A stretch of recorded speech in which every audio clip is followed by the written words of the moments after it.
الحمد للہ وکفا والصلاة والسلام علی عباده الذین اصطفى خصوصا علی افضلهم وخاتم النبیین محمد الامین وعلی آلہ وصحبہ اجمعین. اما بعد فقد قال اللہ تبارک وتعالی کما ورد فی سورۃ الکہف: اعوذ باللہ من الشیطان الرجیم بسم اللہ الرحمن الرحیم. وَاتْلُ مَا أُوحِيَ إِلَيْكَ مِنْ كِتَابِ رَبِّكَ لَا مُبَدِّلَ لِكَلِمَاتِهِ وَلَنْ تَجِدَ مِنْ دُونِهِ مُلْتَحَدًا. وَاصْبِرْ نَفْسَكَ مَعَ الَّذِينَ يَدْعُونَ رَبَّهُمْ بِالْغَدَاةِ وَالْعَشِيِّ يُرِيدُونَ وَجْهَهُ وَلَا تَعْدُ عَيْنَاكَ عَنْهُمْ تُرِيدُ زِينَةَ الْحَيَاةِ الدُّنْيَا وَلَا تُطِعْ مَنْ أَغْفَلْنَا قَلْبَهُ عَنْ ذِكْرِنَا وَاتَّبَعَ هَوَاهُ وَكَانَ أَمْرُهُ فُرُطًا. وَقُلِ الْحَقُّ مِنْ رَبِّكُمْ فَمَنْ شَاءَ فَلْيُؤْمِنْ وَمَنْ شَاءَ فَلْيَكْفُرْ. إِنَّا أَعْتَدْنَا لِلظَّالِمِينَ نَارًا أَحَاطَ بِهِمْ سُرَادِقُهَا وَإِنْ يَسْتَغِيثُوا يُغَاثُوا بِمَاءٍ كَالْمُهْلِ يَشْوِي الْوُجُوهَ بِئْسَ الشَّرَابُ وَسَاءَتْ مُرْتَفَقًا. ان الذين آمنوا وعملوا الصالحات انا لا نضيع اجر من احسن عملا اولئك لهم جنات عدن تجري من تحتهم الانهار يحلون فيها من اساور من ذهب ويلبسون ثيابا خضرا من سندس واستبرق متكئين فيها على الارائك نعم الثواب وحسنت مرتفقا. صدق الله العظيم. Dear brothers and sisters in Islam, Assalamu alaikum wa rahmatullahi wa barakatuh.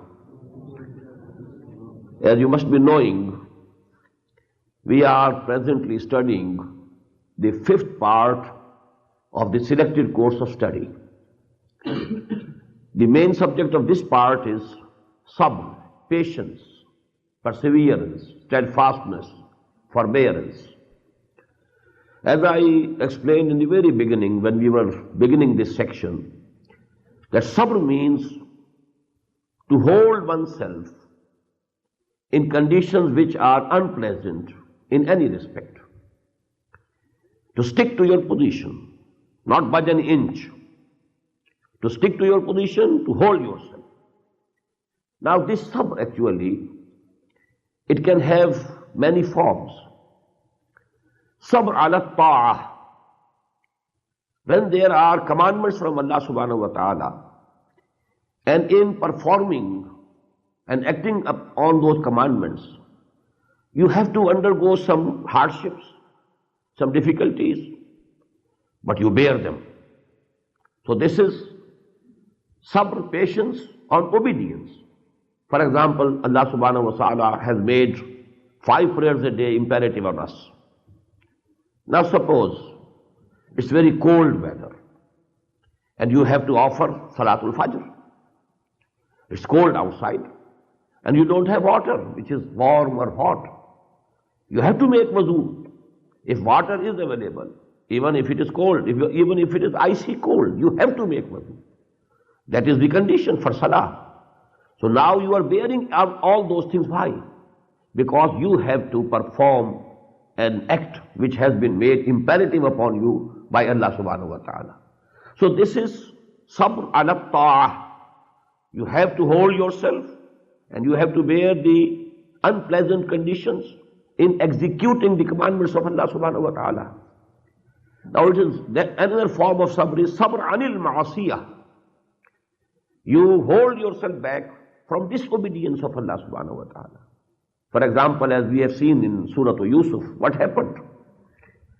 A rich lady, a highly placed lady, invited Hazrat Yusuf alayhi salatu wasalam for sin. Now just imagine a young man, unmarried, and on the other side a woman, highly placed, wife of a very high official of the kingdom of Egypt, and there were all the precautions were taken, the doors were closed. But he held himself back. Why? This is ma'asiyah. Ma'azallah. Qala ma'azallah. Innahu rabbi ahsana baswaya. So he held himself back, although all temptations were there. So this is sabr anil ma'asiyah. Sabr ala ta'ah. You have to make sabr in executing the commandments of Allah subhanahu wa ta'ala. And you have to refrain from committing sin. You have to hold yourself back. This is again sabr. Then the third form of sabr is sabr alal ibtila or sabr alal bala. Bala yablu and ibtala yabtali have the same meaning. Testing. Some tests have come from Allah subhanahu wa ta'ala. And now you should bear those things if there are something unpleasant which has come from Allah subhanahu wa ta'ala. But you bear with them and you are not complaining against Allah subhanahu wa ta'ala. Why He has done so with me? This is sabr alal bala, sabr alal ibtila. And this can take two forms. Sometimes, these things, unpleasant things, come directly from Allah subhanahu wa ta'ala through some physical phenomena. There's an earthquake. Nobody has caused it. Nobody else except Allah subhanahu wa ta'ala. Now it has come. The damage has been done. Maybe some of your relatives have died. Maybe your house has collapsed. So this is something directly from Allah subhanahu wa ta'ala. Nobody else is to blame. No human being at least. In the same way you fall, there's some disease comes to you. You fall ill. Maybe it's a very painful disease. But it is from Allah subhanahu wa ta'ala. As you know, Hazrat Ayyub alayhi salatu wasalam, so many diseases came to him. But he remained sabir. He was patient. And that is why you must be reading sometimes that the adjective of sabir has been added to his name. Ayyub sabir. It was his most prominent attribute. So sometimes this ibtila or bala comes directly from Allah subhanahu wa ta'ala. On others, this ibtila, actually it is from Allah. But it is coming at the hands of the opponents of Islam, opponents of Allah, enemies of Allah. Abu Jahl, when he was beating like anything, Hazrat Sumayya, Hazrat Yasir radiyallahu ta'ala anhuma, and Hazrat Ammar, their son Ammar radiyallahu anhu. Now this testing was from Allah, but it was coming at the hands of Abu Jahl.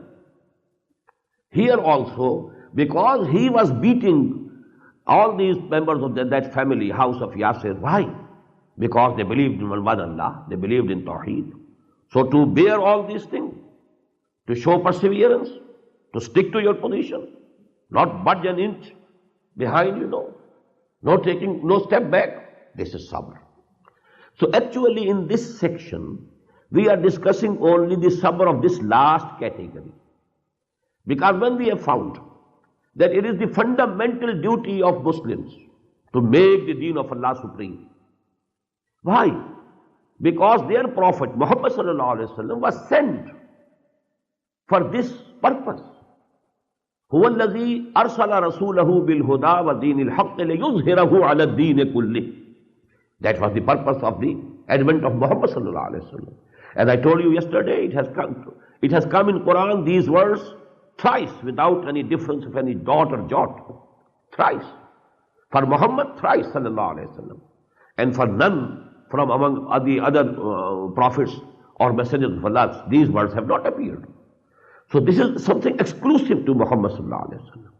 And in the same way, as logic would have it, this is the exclusive duty of the ummah of Muhammad sallallahu alaihi wasallam to make the deen of Allah supreme. And for that, you will have to pass all the hardships. You will have to face all the opposition. Obstacles will come into your way. There will be opposition to this. People will challenge you. Maybe they put you in jails. Maybe they kill you. They may do anything to you. Because if you want to make the deen of Allah supreme, what does it mean? The existing system is to be changed. And with every existing politico-socio-economic system, there is definitely some vested interest. If it is the capitalistic society, the capitalists, they have the vested interest in the society. And their interest, they are threatened if you want to change the system. If it is a feudal society, the feudal lords, the landed aristocracy, they have the vested interest. If you want to change the system, their interests are challenged.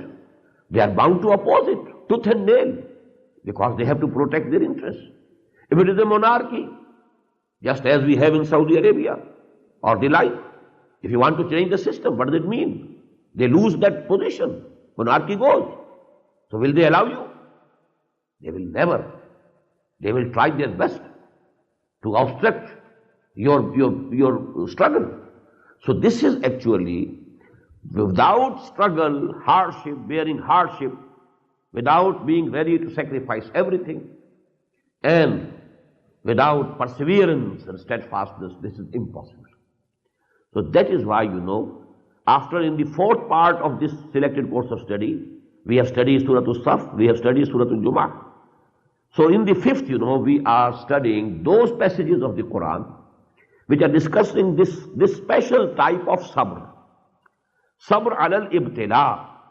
And that ibtila, that testing is in the way of Allah subhanahu wa ta'ala, when some groups wants and strives to establish the deen of Allah, to make it supreme, to establish it as a total politico-socio-economic system, then there is opposition, there is persecution, there are all types of hardship, and if they stand, with courage and face all these things, and they are ready to sacrifice, then they are successful in the mind of Allah.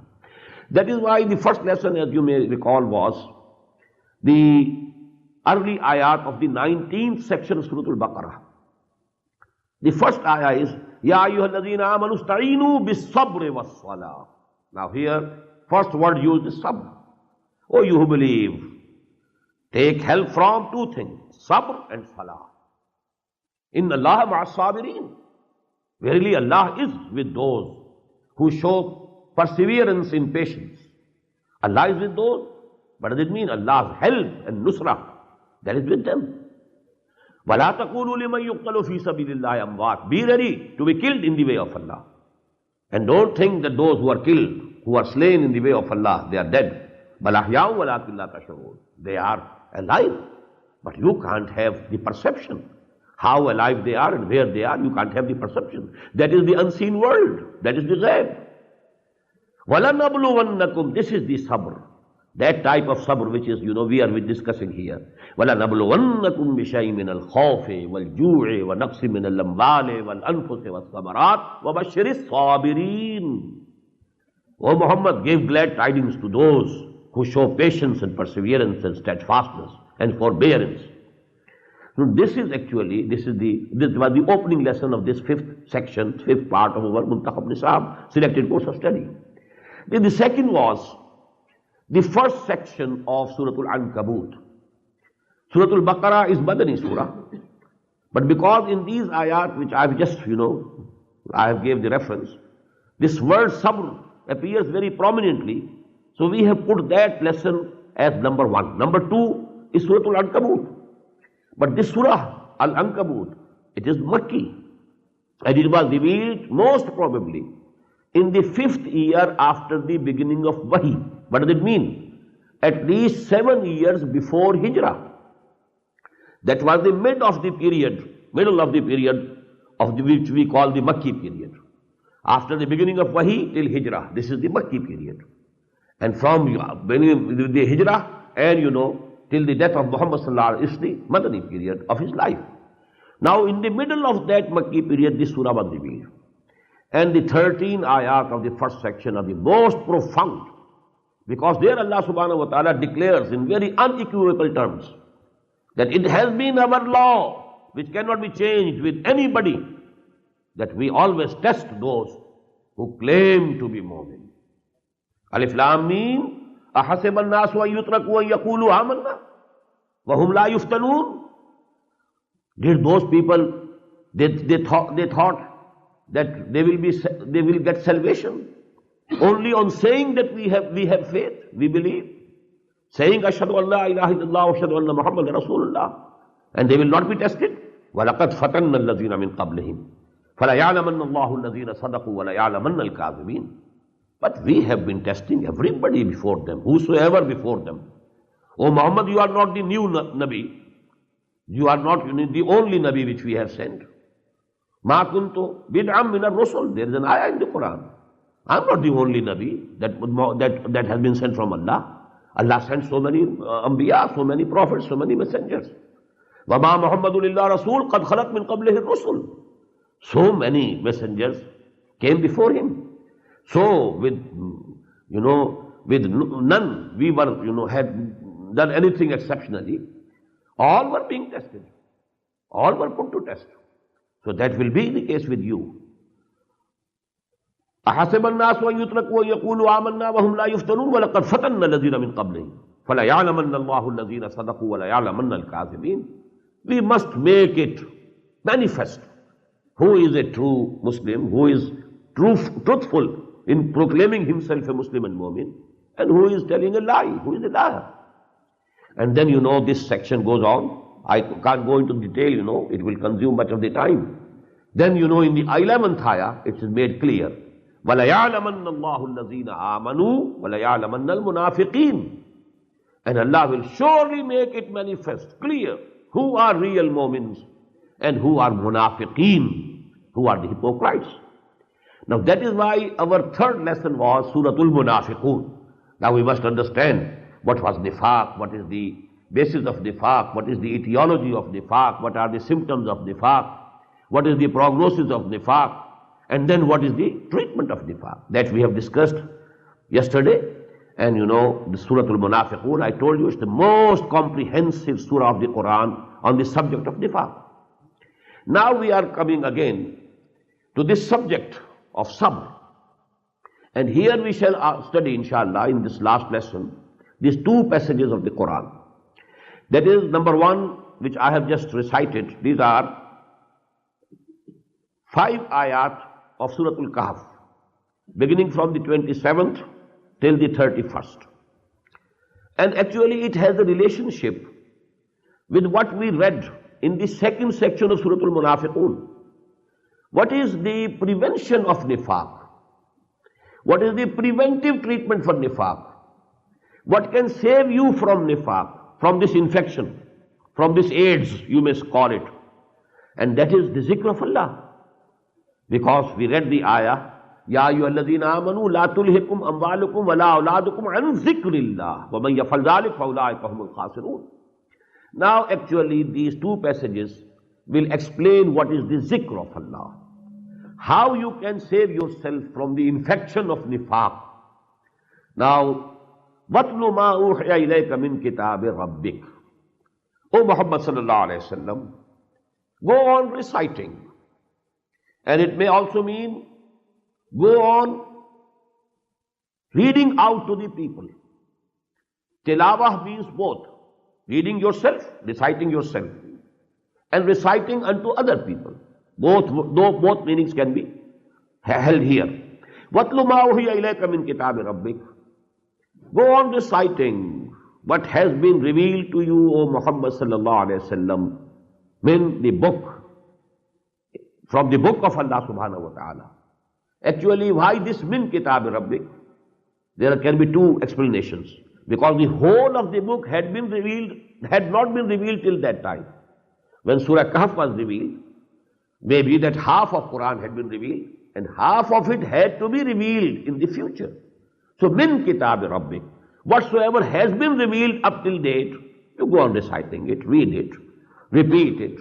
Just as we find in Surah Al-Muzammil, Rattilil Qur'ana tartila. And till that time when Surah Al-Muzammil was revealed, a very small portion of the Quran had been revealed to Muhammad sallallahu alayhi wa sallam. Because Surah Al-Muzammil is one of the very early surahs of the Quran.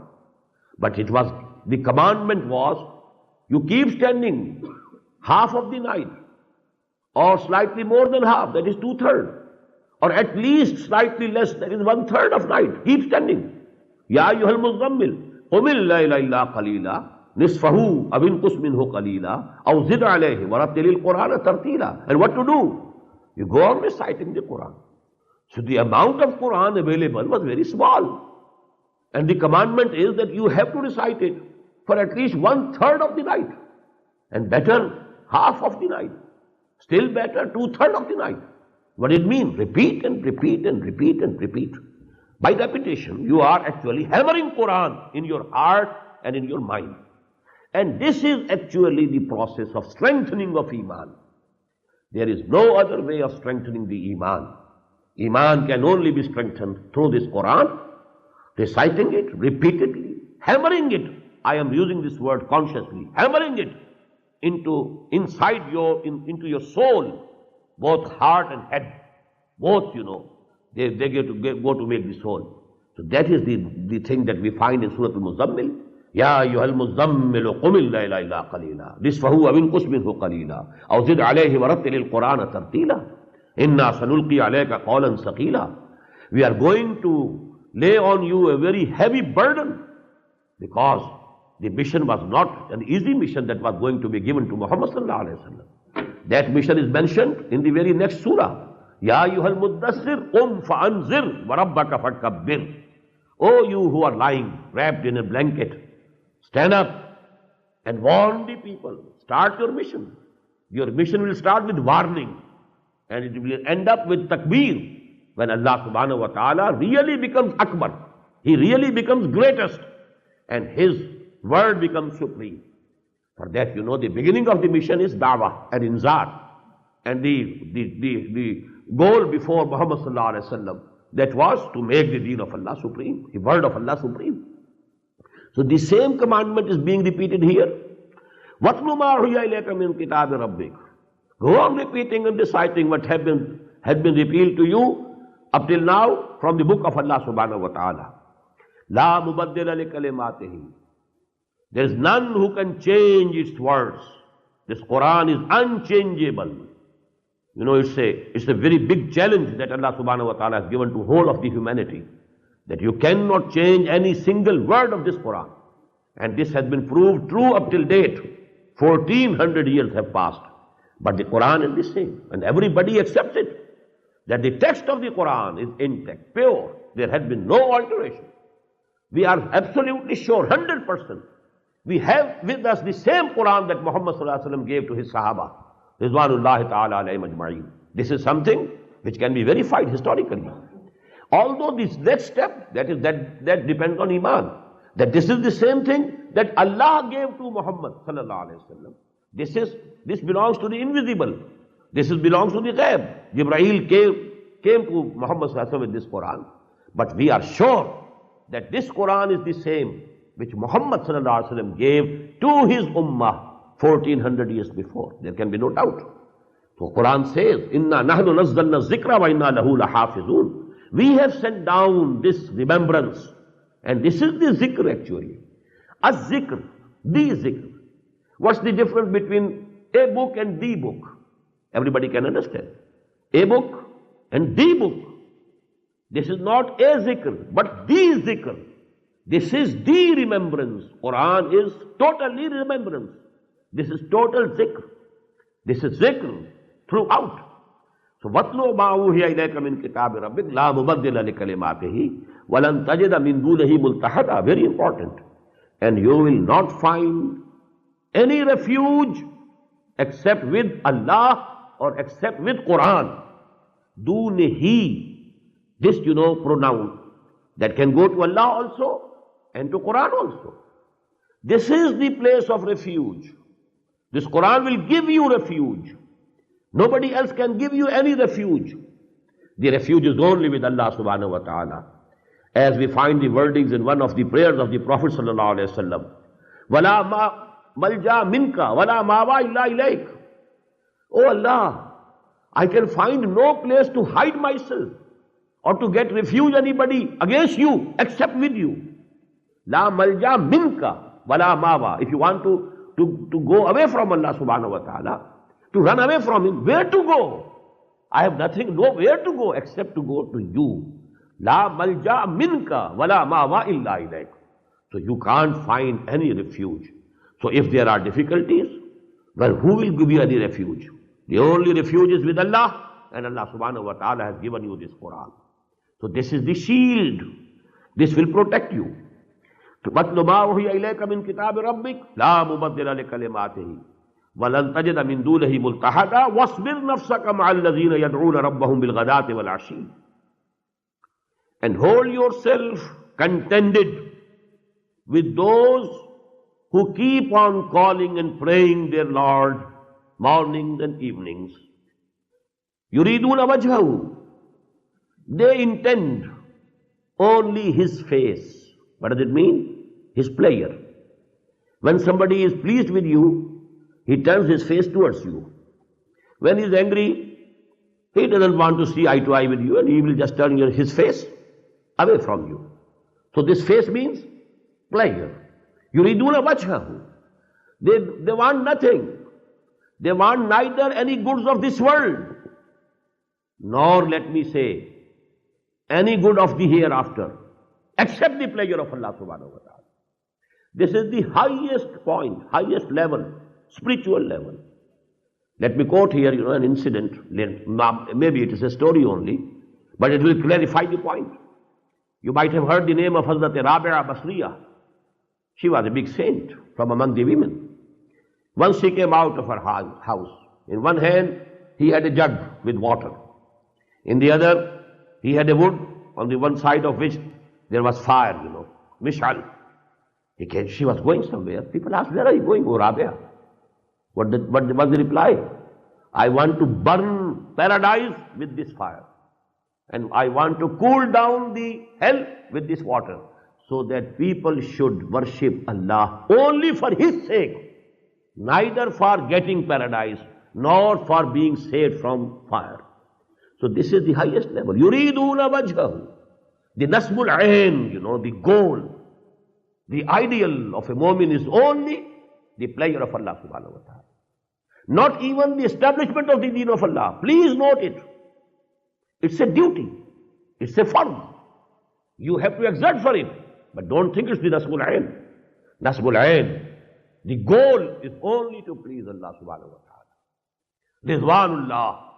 The raza of Allah. The pleasure of Allah. Raziyallahu anhu wa radu anhu. Just as we say, salah is farz.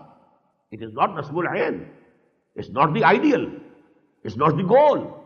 It's a means to achieve some goal. In the same way, Saum is fard. But it is not the goal. It's a means to attain and achieve some goal so that you can become muttaqi.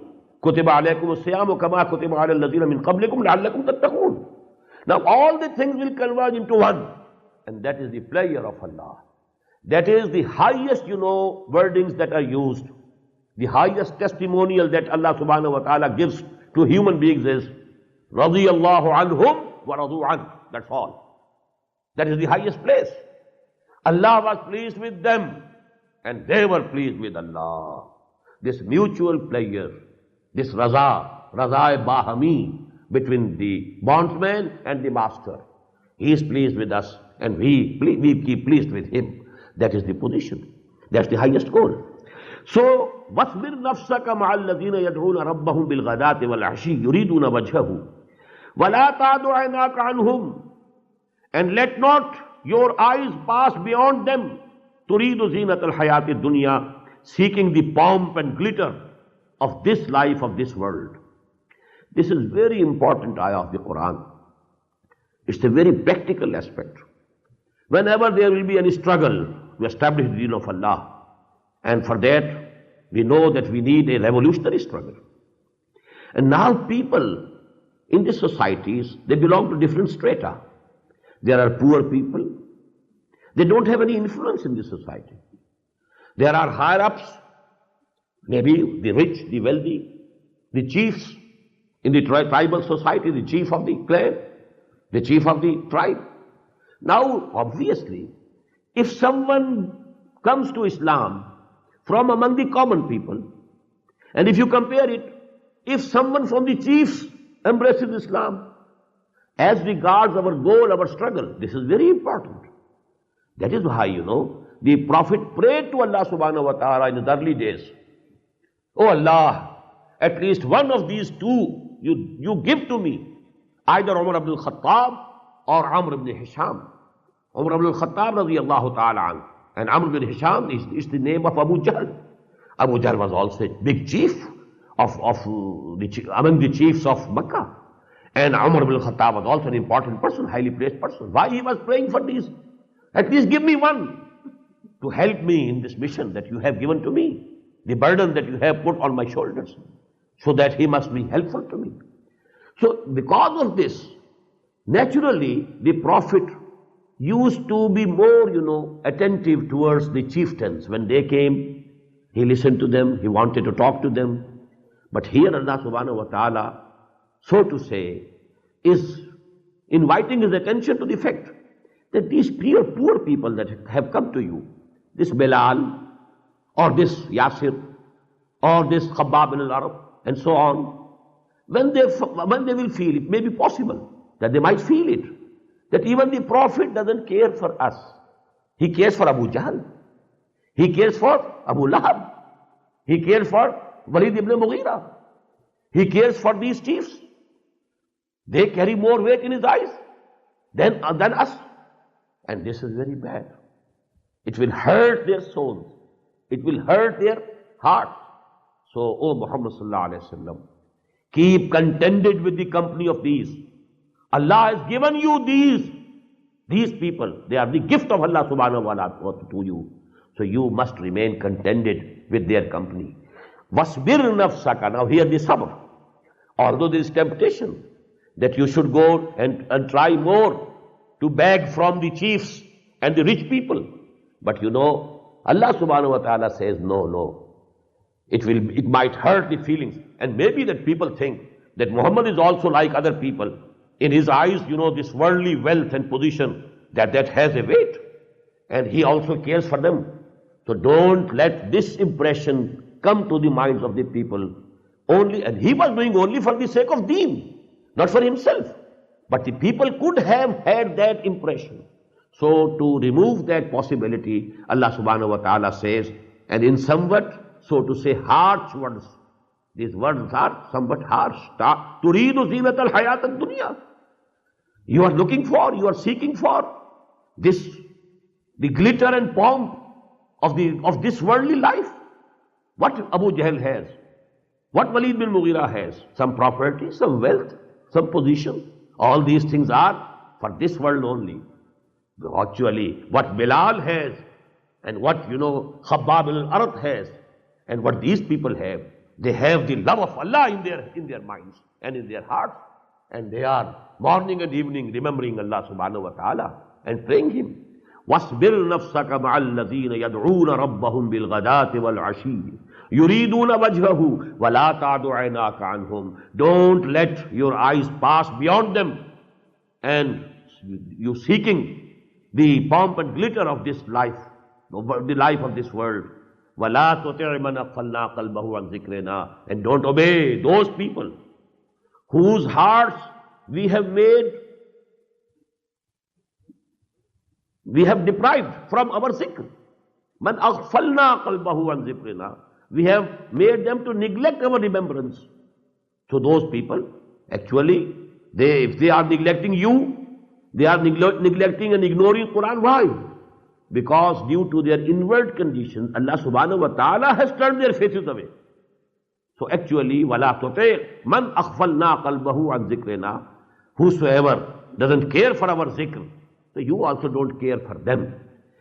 Ita'ah in Arabic means also to obey and also to lend an ear. Oh Muhammad sallallahu alaihi wasallam, don't lend an ear to these people because they are chiefs of the tribe. Don't lend your ears to them and don't think on their advices. وَاتَّبَعَ هَوَاهُ. They are following their lusts, their desires, their animal instincts only. They don't have any higher goals in life. وَكَانَ أَمْرُهُ فُرُطًا. And his affair has gone beyond all limits.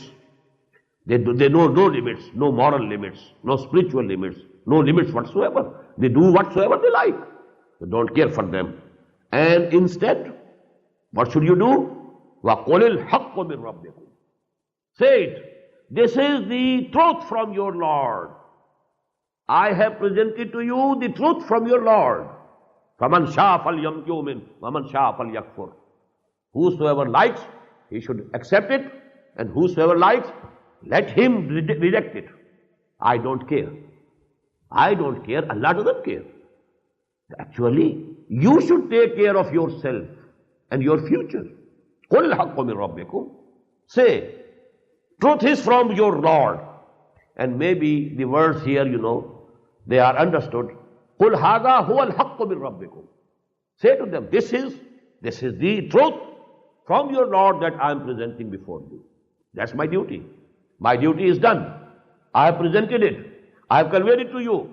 فَمَنْ شَاءَ فَلْيُؤْمِنْ وَمَنْ شَاءَ فَلْيَكْفُرْ. Now it's up to you. Whosoever likes, he may accept it. He may believe in it. And whosoever chooses, let him reject it. Let him go away. إِنَّا عَتَدْنَا لِلظَّالِمِينَ نَارًا. We have prepared for these evildoers, unjust people, the fire. أَحَاطَ بِهِمْ سُرَادِقُهَا. The fire that will be like a tent, the roof and walls of which will encompass them, will engulf them. سُرَادِقُهَا وَإِن يَسْتَغِيثُوا. And if they seek for help, or this word is specially used to pray for rain. If they ask and pray for showers or water, because when they are surrounded by the fire, just like the walls and canopy of a tent, then they will cry for water. But what will be given to them? يُوَاسُ بِمَاءٍ كَالْمُهْلِ يَشْفِي الْوُجُوهِ. They will be given a water which will be as hot, as boiling, as the molten copper. It will roast their faces. Bais al-sharab. How evil is the thing to drink. Wasat murtafaqa. And how bad the place to take rest. They will have to take rest in those tents of fire. On the contrary, as I've told you, as a simultaneous contrast in the Quran, wherever there is mention of Ahlul Jannah, the comparison comes of Ahlul Nar. Where there is the mention of Ahlul Nar, in contrast, what is the fate, what is going to be the lot of the mu'mineen? إِنَّ الَّذِينَ آمَنُوا وَعَمِلُوا الصَّالِحَاتِ إِنَّا لَا نُضِيعُ أَجْرَ مَنْ أَحْسَنَ عَمَلًا. On the contrary, verily those who believed, who had real faith, and who did good deeds, we are not going to let the reward of their good deeds go in waste, go in vain. We are not going to waste. أُولَٰئِكَ لَهُمْ جَنَّاتُ عَدْنٍ تَجْرِي مِن تَحْتِهَا الْأَنْهَارُ.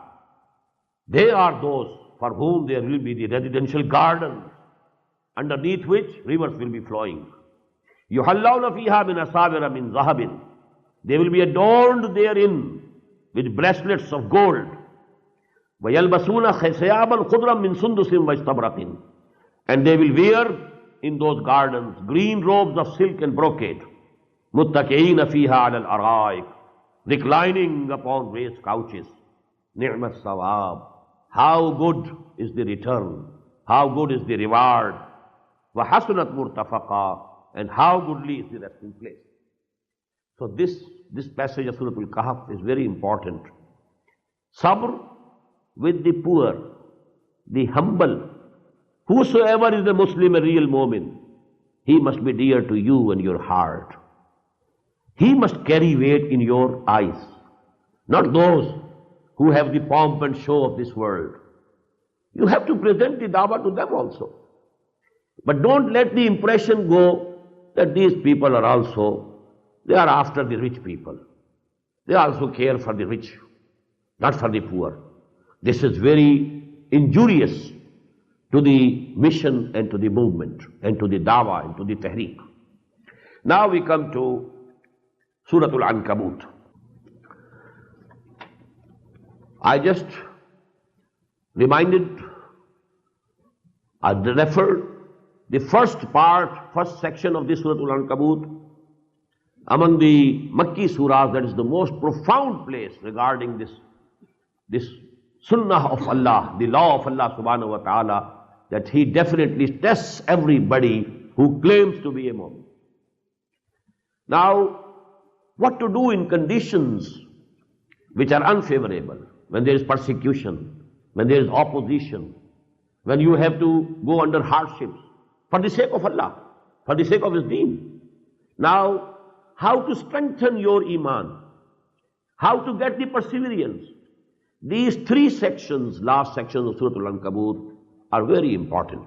But please note in the beginning that in these three sections, two subjects are intermingled or interwoven with each other. One one string to the Muslims who were being oppressed, who were being persecuted, who were being beaten, who were being kept hungry. You know, one of the Sahaba, Khabbab ibn al-Arat radiyallahu ta'ala anhu, he was ordered to take his shirt off. And because, you know, a fire was burnt and the live and burning cinder that was spread on the ground, and he was ordered to lie down with back on the cinders. The skin of the back got burnt. Then, you know, the fat of the back, that melted. And with that, the cinders, became, you know, cold. Now the whole back was burnt like anything. But you know, the order, the commandment of the Prophet ﷺ was not to retaliate. That was the period of passive resistance. But Sahaba were undergoing such hardships. And it is he, Khabbab ibn al-Arat radiyallahu ta'ala, who has narrated that hadith, that we went to the Prophet ﷺ, we complained to him, "Oh Prophet of Allah, such hardships are coming to us. We are being persecuted in this way. When will the nusrah and the help of Allah will come? Why don't you call for us that the help of Allah should come?" And the Prophet got angry, sallallahu alayhi wa sallam. The hadith I have narrated when I was explaining this first section of Surah Al-Ankabut. I have narrated that hadith with the total reference. He became angry. He said, "You are making haste. Before you, the Mu'mins were tested and persecuted. It was a moment, you know, something was put on some saw was put on the head of a Mu'min, and he was cut into two pieces. And you know, they were burnt alive. These things came to the people. But after all, Allah's help came. But why do you make haste?" So in these conditions, how to strengthen one's iman and how to be able to be steadfast, how to get forbearance and to be perseverant. Now this is actually the subject. So one string goes towards the mu'mineen who are being persecuted. But they are side by side. The kuffar are also being addressed. So in some ayat, there is a reference to the Muslims. There is an address to the Muslims. Then in some ayat, there is an address to the mushrikeen of Makkah, to the idol worshippers of Makkah. Then again, in 1 or 2 or 3 ayat, there is again address towards the Muslims. And then again, there is the address to the idolaters or idol worshippers of Makkah. So these two things, you know, just as in a rope, two strings are interwoven or interwound with each other. These two strings are interwoven and interwound in that manner here also. Now the first ayah. Utlu ma uhiya ilayka min al-kitab. The same wordings. Keep on reciting what has been sent down to you, O Muhammad sallallahu alayhi wa sallam, from the book. Waqimi salah. And establish prayer. Inna salata tanha anil fahsha'i wal munkar. Verily, salah forbids or restrains from whatever is shameful and whatever is unjust. Wala zikrullahi akbar. And verily, surely, certainly, the remembrance of Allah is the greatest thing. Wallahu ya'lamu ma tasna'un. And Allah very well knows what you are doing. As I mentioned in the beginning, in the last lesson, we had this word zikr. Ya ayyuhalladhina amanu la tulhikum amwalukum wala auladukum an zikrillah. Wa man yaf'al dhalika fa ulaika humul khasirun. And I said that what is zikr? This is a most misunderstood subject. Like many other subjects, just as the conception of jihad, distorted, perverted. In the same way, what is zikr? Zikr, I gave you the definition in Arabic words, istihzarullah fil qalb. Keep Allah present in your heart. Istihzar. You know, Babu, istifal in Arabic means to get something for yourself. Istinsar, to get the help. Istisqa, to get water, to ask for water.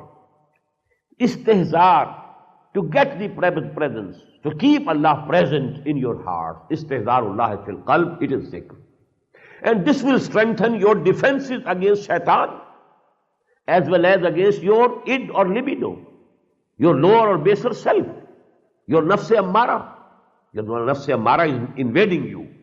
It wants to take you away. Inna nafsa la-ammaratun bis-su. It wants to take you towards the shameful acts, towards munkar, towards injustice, towards getting wealth by hook or by crook, by halal or by haram. This nafs-e ammara, it has to.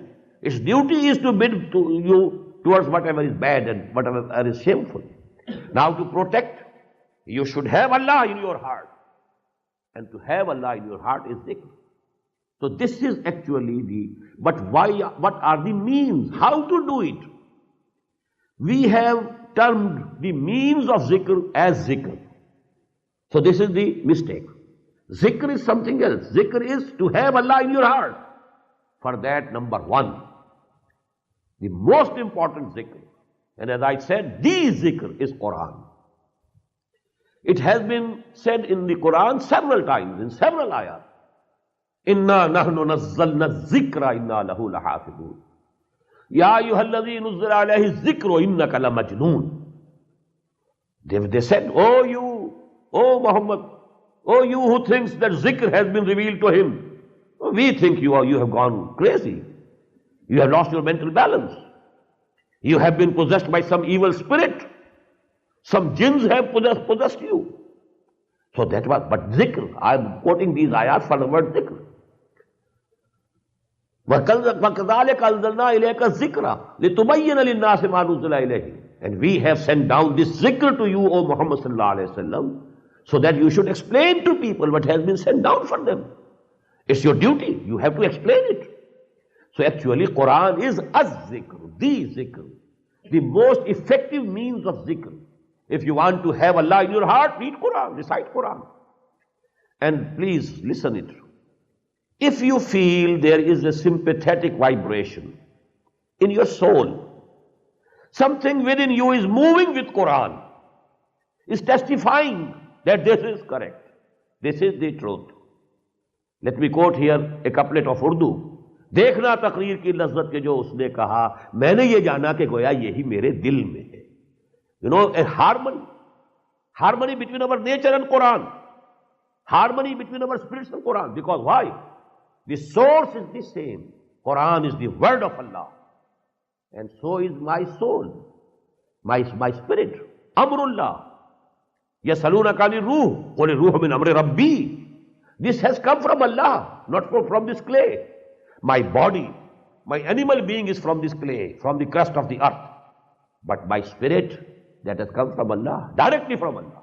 وَنَفَقْتُ فِيهِ مِن رُوحِي. And I breathe into him from my own spirit. These are the words of the Quran, appearing twice in Surah Al-Hijr and Surah Al-Sad. وَنَفَقْتُ فِيهِ مِن رُوحِي فَإِذَا سَوَّيْتُهُ وَنَفَقْتُ فِيهِ مِن رُوحِي فَقَعُوا لَهُ سَاجِدِينَ.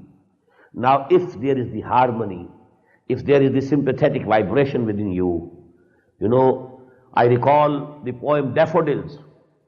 The poet, he suddenly, when he was just strolling in some valleys, from a mountain top, he saw, a valley full of daffodils.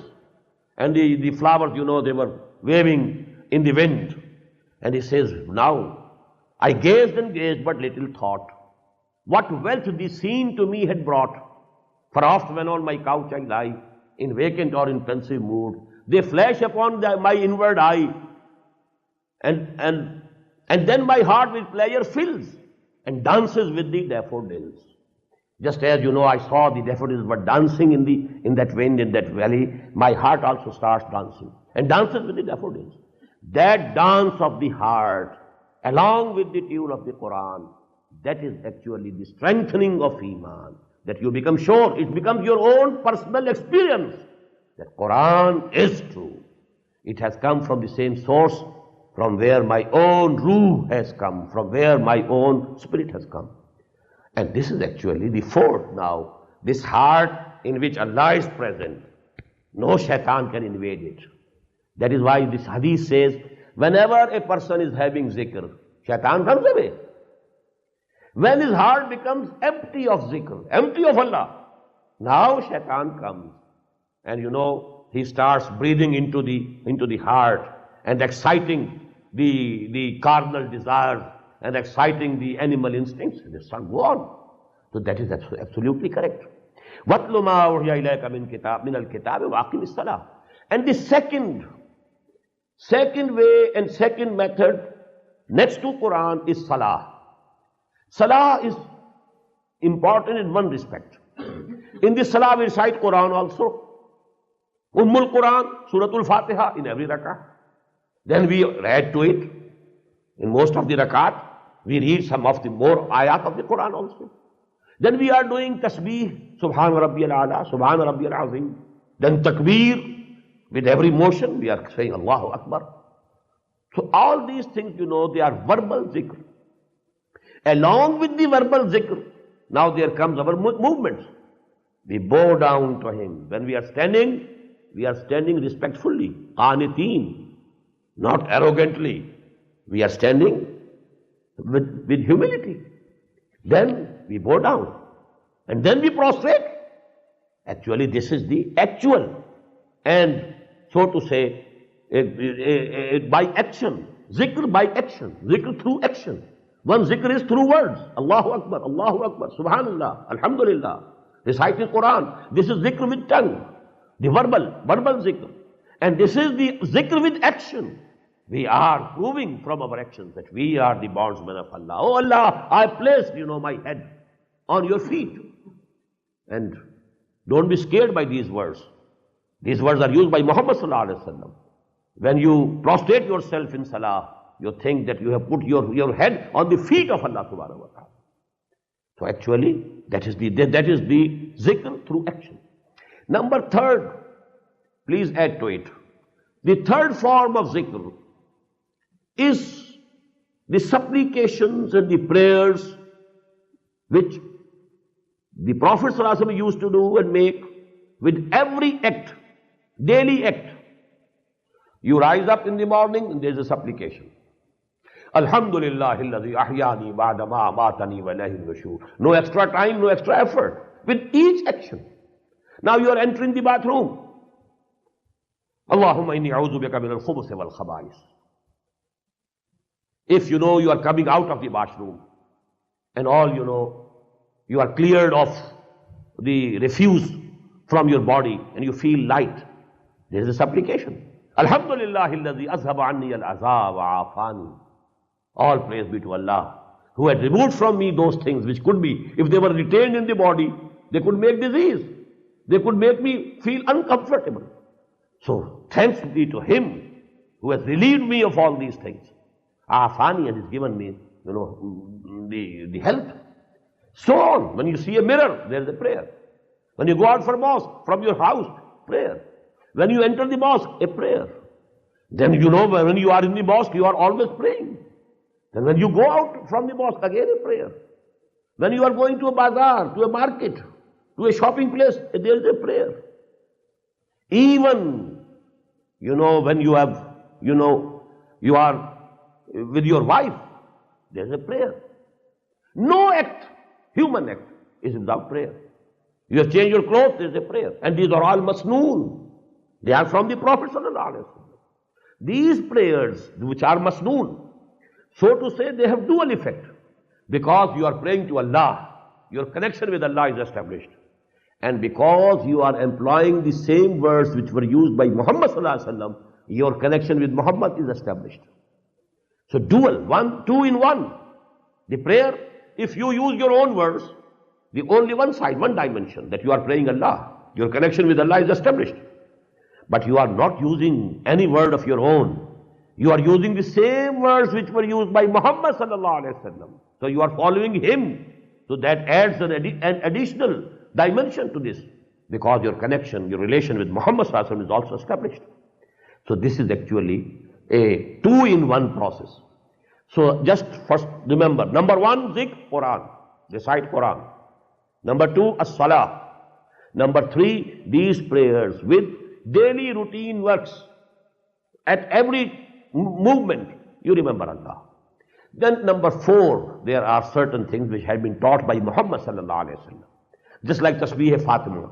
After every prayer, now you are saying 33 times Subhanallah, 33 times Alhamdulillah, 33 times or 34 times Allahu Akbar. But this is also taught by him. So these things actually, they are the methods of zikr. The real zikr is whether now Allah has come to your head, to your heart or not. That is something else. But actually, these are the methods of zikr. But to invent new methods, actually, it is very risky. Maybe they are correct and good. Maybe they are wrong. Why to take this risk? When the deen has been completed on Muhammad sallallahu alaihi wasallam, when all that we need was given to him by Allah subhanahu wa ta'ala, why to take the risk of inventing and other things? Why not just follow Muhammad sallallahu alaihi wasallam? Use the same words. اتل ما اوحي اليك من الكتاب واقم الصلاة ان الصلاة تنهى عن الفحشاء والمنكر ولذكر الله اکبر واللہ یعلم ما تصنعون. Now because I think the time is over. Is it so? But no, I don't want to begin the next ayah. It will take time. So I stop here. Now in the next hour inshallah we shall continue this lesson. اقول قولی ھذا واستغفر اللہ لی ولکم ولسائر المسلمین والمسلمات.